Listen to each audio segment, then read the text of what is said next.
Hey folks, it's John P. with Geek Beat TV, and today we're going to take a look at the 5-second head from Senna. Why do they call it a 5-second head? Because it takes about 5 seconds to put it on and go.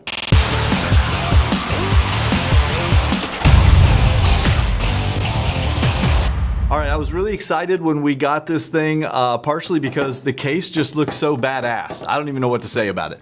But Senna makes this beautiful little piece of equipment I'm going to show you called the 5-second head, and I was not kidding when I said that they named it that because they said it only takes like 5 seconds to set up and go. It's really pretty true once it's assembled. So let's take a look what you get. It comes in this nice little black case. It's got kind of a cushioned handle, which is spring-loaded, if you will. So I like it. It's very soft.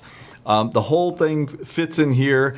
It's not a custom-fitted case. It's one of those kind of pull-out ones. So we have noticed that it's kind of tearing a little bit under heavy use. But let's get the parts out and take a look at them.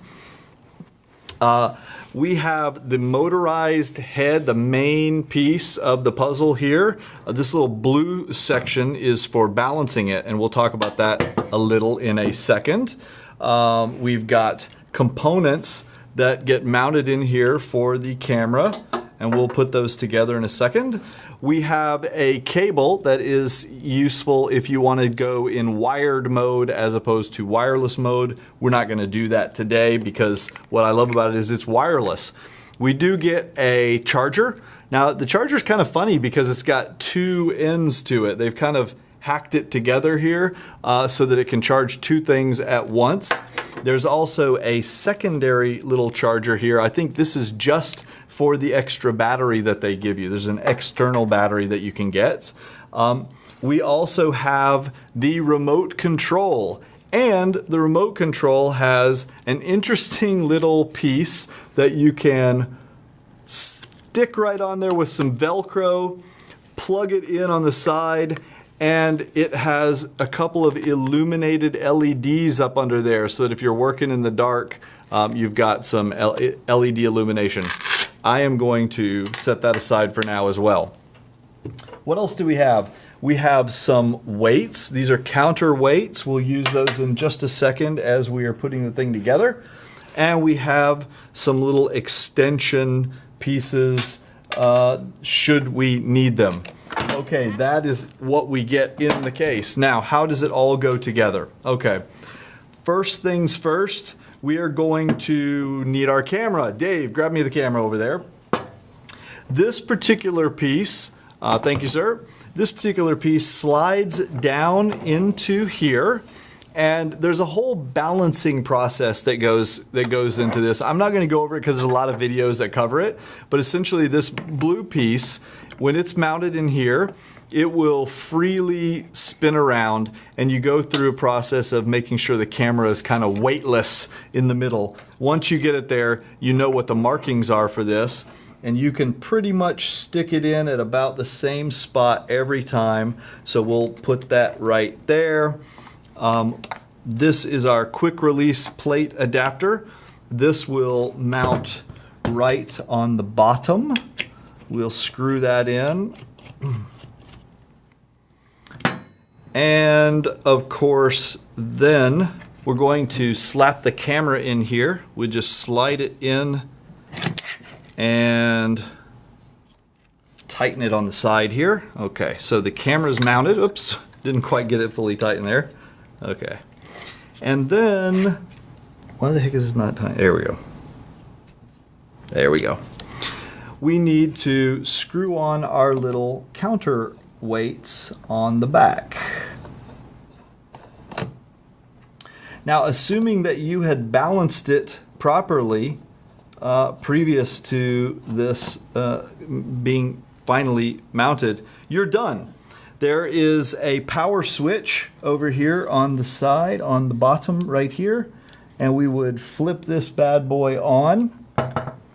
We would also power on the remote control, and you'll notice the lights go through kind of a little startup series, and then that's it. We've got actual motion coming straight out of this device. So Once you've got it assembled once, take it out in the field, slap it on your tripod, and you're good to go. Now, a few other things that we should mention. First of all, when we look at the remote control, we've got 6 preset buttons. So you can move the camera into a position where you want it and just simply hold down, let's say, preset button number 1 until it goes green. You'll notice that all the others are red and that one's gone green. We've now set that for position 1.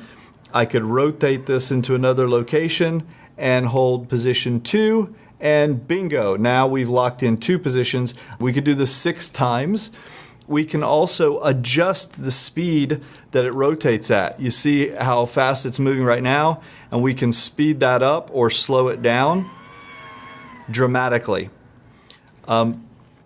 Now, once we've memorized these positions, if we want to go back to position number 1, we just tap the button, and we have a separate independent speed controller for the memorized kind of actions. And you can actually have the system memorize very complex movements. So you can program it so that you could spin it and go up and down and back and forth, and then tell it, okay, duplicate what I just did, so that you could practice several times in a given shot. I really like all of those features on this bad boy. One thing that you're going to notice I have strapped on the top here is the camera mater. This is a remote viewing / trigger device for a Canon 5D or other DSLR, so that you could actually be completely wireless by previewing the image coming out of the camera, telling it when to start, stop, and focus, and even use it in conjunction with some things like time lapse, which we'll take a look at in a minute. Okay, let's take a look at a real world use case for this head.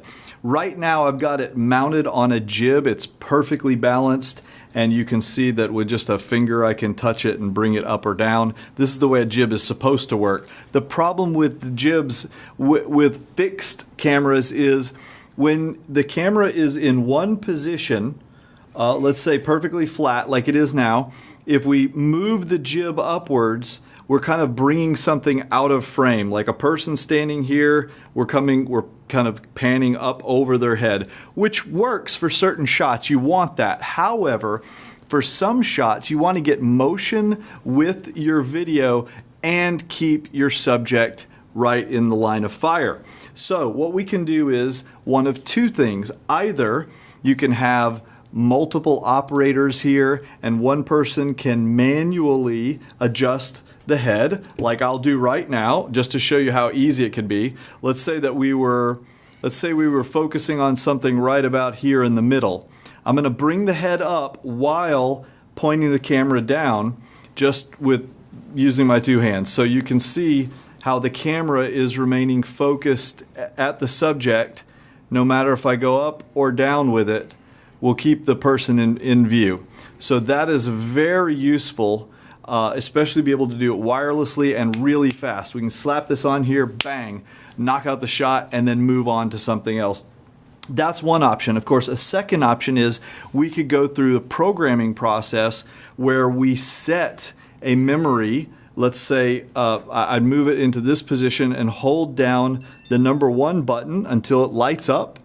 Then I could move this upwards, hold down the number 2 button until it lights up, and then when I push a button, it moves back into that position, and I can control the speed by which it moves into that position as well.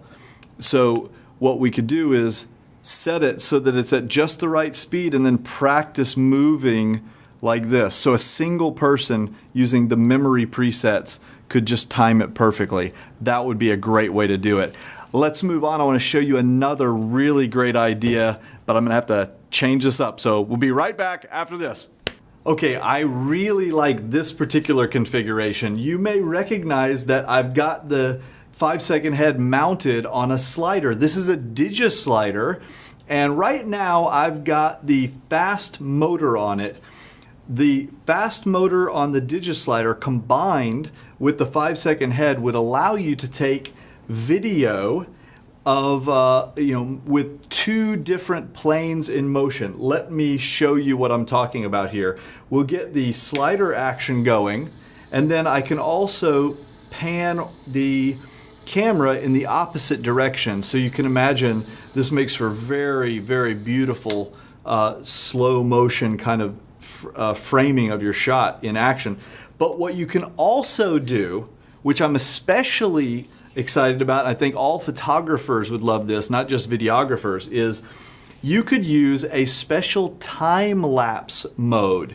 What we could do is put the slow motor on the slider, and we can set a start and stop point for the camera. Let's say we'd start it over here, and then we'd stop it over here, and we would set the motion to be really slow. You can slow down the time to go from 90 degrees on the angle here with the 5-second head to take as little or as much as 60 minutes. So 90 degrees, 1 hour to go 1/4 rotation of a circle, while this moves over a period of about an hour from one end to the other. And you'll get those beautiful shots of the scenery where you see, the sunrise or flowers opening and things like that. So you can, it's very versatile. You could either use it for slow time-lapse photography, or you could use it for faster video photography.